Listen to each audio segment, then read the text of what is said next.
अस्सलाम वालेकुम। अंडे से पाँव को अंडे जैसा बनाएं। हर 15 दिन बाद अंडे की सफ़ेदी से अपने पाँव का मसाज करें। आपके पाँव दीदा ज़ेब हो जाएंगे।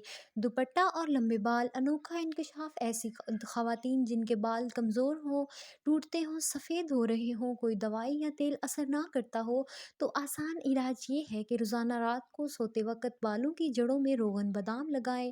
हर वक्त सर पर दुपट्टा रखें। चंद हफ्तों में ही अपने बालों में इनकलाब देखेंगे।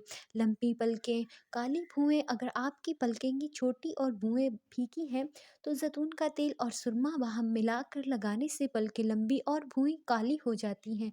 चेहरे पर काले निशान हों, चावलों को पीसकर इसमें हम वज़न हल्दी और तरबूज का पानी मिलाकर लगाएं। इससे दानों के बाद जो काले काले निशान रह जाते हैं वो ख़त्म हो जाएंगे। लकोरिया का नामो निशान तक ना रहेगा। छोटी देसी किशमिश 21 दाने रोज़ाना सुबह के वक़्त खाएं।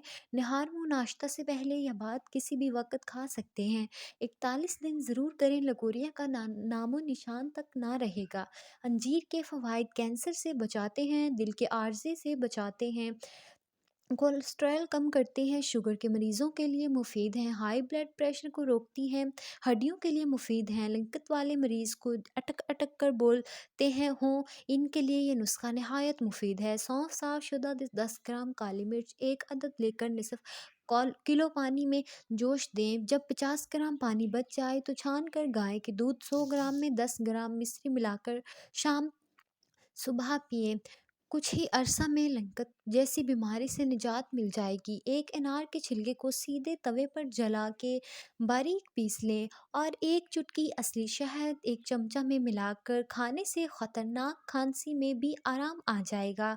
3 मरतबा इस्तेमाल करें और आधे घंटे तक पानी ना पिएँ।